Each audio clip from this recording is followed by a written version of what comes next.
تو ایک دعوت کا ارینجمنٹ کیا، اور چونکہ پکا قریشی تھا اور اس کا جو ذہن تھا قوم پرستی والا ذہن، یعنی اپنی قوم کا ذرا اسٹیٹس اس کو بنانے کے لیے اور اس کے لیے وہ کرتا تھا پروٹوکول کے ساتھ، تو چاہتا تھا سب آئیں سب، اس میں اللہ کے رسول کو بھی چاہتا، کیونکہ آپ بھی قریش سے تعلق رکھتے ہاشمی، اور قریش کے معزز سب سے زیادہ معزز گھرانے سے آپ کا تھا۔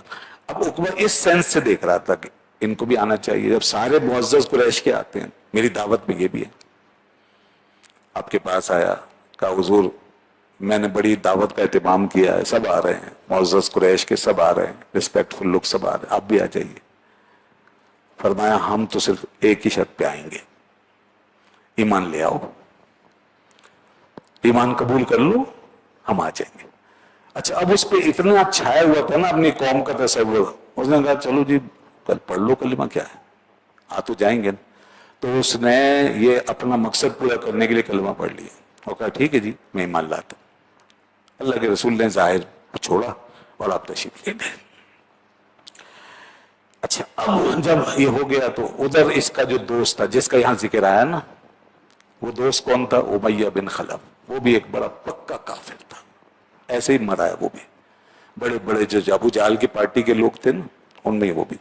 وہ جب اس کو پتا چلا کہ یہ مسلمان ہو گیا تو اس نے اس کو بلایا اور کہا یہ تم نے کیا کیا، تم نے کلمہ پڑھ لیا، تم ہمارے دین سے نکل گئے، یہ نہیں ہو سکتا، یہ اگر ہم سے دوستی رکھنی ہے تو اس نے کہا بھائی میں نے اس لیے کیا تھا، کہا نہیں جس لیے بھی کیا ہوا تم نے اب یہ جو کیا ہے نا ان کا پلہ بھاری کر دیا، اب میں چاہتا ہوں تم جا کے ان کے منہ پہ انکار کرو۔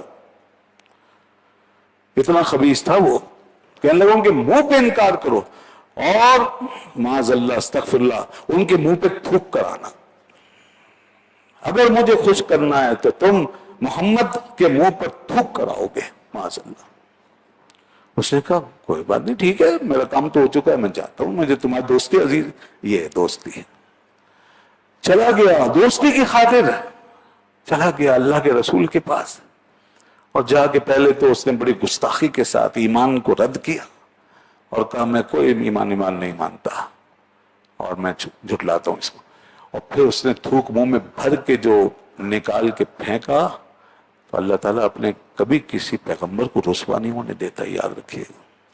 ہاں پیغمبر کو اذیت ہو سکتی ہے کسی کے ہاتھوں، شہید بھی ہو سکتے ہیں، لیکن ایسی ذلت جو معاشرے میں بری سمجھی جاتی ہے اللہ کسی پیغمبر کے ساتھ یہ قائم نہیں ہونے دے گا کبھی بھی۔ وہ ایک صاحب کہہ رہے تھے نا، وہ تقریر کر رہے تھے کوئی مولوی صاحب، وہ یوسف علیہ السلام کا منہ کالا کر کے گدھے پہ بٹھا کے پورے شہر میں گھمایا، اللہ اکبر استغفر اللہ، یہ تقریریں ہو رہی ہیں، نہیں ہرگز نہیں، پیغمبر کو کبھی ذلیل نہیں ہونے دیتا اللہ تعالیٰ، ان العزت للہ ولرسولہ وللمؤمنین۔ اب تھوک جو ہے اس نے بھرا اور پھینکا نا، جیسے ہی وہ تھوک راستے سے ہی مڑ گیا، اور مڑ کے کیا ہوا کہ اس میں انگارہ بنا، انگارہ بن کے اس کے منہ پہ جا کے چپک گیا، واپس خود ہی اس کے منہ پہ ایسا چپکا کہ ساری زندگی کالا نشان اپنے منہ کے اوپر لے کے پھرتا رہا وہ ساری زندگی کے لیے۔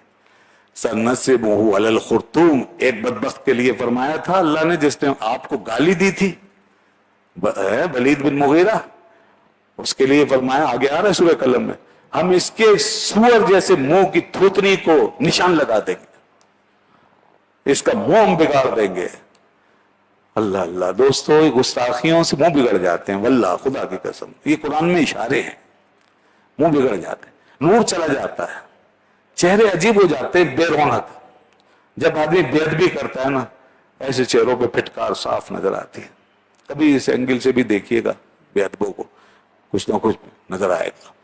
تو اب وہ جو ہے اس نے جب یہ تھوکا تو یہ پلٹ گیا اور اس کا اپنا منہ کالا پڑ گیا۔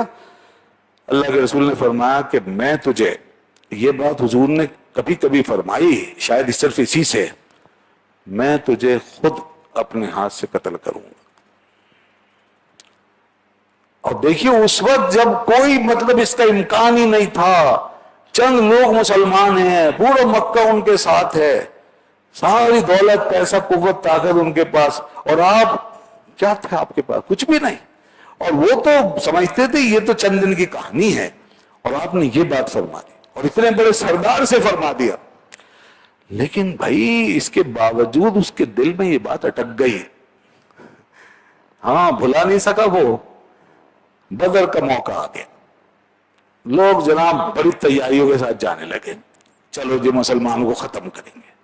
بڑا لشکر اور ڈھول بج رہے تھے، بڑے جناب ڈھول باجے سب اس کے ساتھ، عورتوں کے ساتھ، لڑکیوں کے ساتھ، شباب سب لے کے جا رہے ہیں، کیونکہ انہیں معلوم تھا بھائی مٹھی بھر لوگ ہیں، ان کا تو کام ہو جائے گا. میں انشاءاللہ 17 رمضان کو بدر کے حوالے سے تفصیل عرض کروں. اچھا جا رہے تھے لوگ تو اس کو بھی کہا نا اس کے ساتھیوں نے چلو بھائی تم بھی چلو. کہنے لگا تمہیں معلوم ہے انہوں نے ایک بات کہی تھی، یہ اٹک گئی بات اس کو. انہوں نے کہا بھائی تجھے کیا ہو گیا؟ اول تو کوئی امکان ہی نہیں ہے دور دور تک کہ وہ کامیاب ہوں گے، اور پھر اگر بالفرض ایسا ہو بھی جائے تو بہترین سواریاں تیرے ساتھ ہیں، اس میں بیٹھیو بھگ جائیو، کہاں سے پکڑیں گے تجھے؟ انہوں نے کہا اچھا تم لوگ کہتے ہو تو میں چلتا ہوں. آ گیا اپنی عذاب گاہ کی طرف جو اللہ کے رسول نے فرمایا تھا. اور پھر وہی ہوا، پانسا پلٹا، بدر کی جنگ، بدر کی فتح جو مسلمانوں کو حاصل ہوئی. اس کے بعد پھر یہ جیسے کاٹے گئے مارے گئے، تو جناب اس میں یہ بھی اس نے وہی ترکیب کی، پکڑی وہ اپنی اونٹنی اور بھاگا نا یہ، تو پیچھے مسلمان بھٹک گیا، نکل نہیں سکا، وہاں کے راستوں سے نکل نہیں سکا، جا کے مسلمان پکڑ لیا اور لا کے کھڑا کر دیا. پھر حضور نے فرمایا میں نے تجھے کہا تھا نا. تو جناب پھر وہ اس کو مارا گیا. بعض روایتوں کے مطابق آپ نے اپنے ہاتھ سے اسے مارا، بعض کے مطابق حضرت علی رضی اللہ عنہ سے فرمایا اس کا سر اڑا دیا اس کا سر. تو جناب یہ ہوا دیکھیے گستاخ آدمی کے ساتھ. خلاصہ یہ بات یہاں سے چلی تھی، یہ ایک دوستی نے سارا کام خراب کیا، ایک دوست، اور اسی کا ذکر قرآن نے فرمایا کہ یہ وہاں کہے گا کہ کاش میں فلاں کو اپنا دوست نہ بناتا. تو دوستو ایسا نہ ہو کہ ہمارے ساتھ بھی کچھ ایسے دوست ہوں کہ قیامت کے دن کہیں ہمارے گلوں میں پھنس جائیں اور ہم پچھتائیں کہ کاش یہ ہمارے دوست نہ ہوتے. آج ہی فیصلہ کر لیجئے، نہ ایسے دوستیاں قائم کیجئے نہ رشتے قائم کیجئے.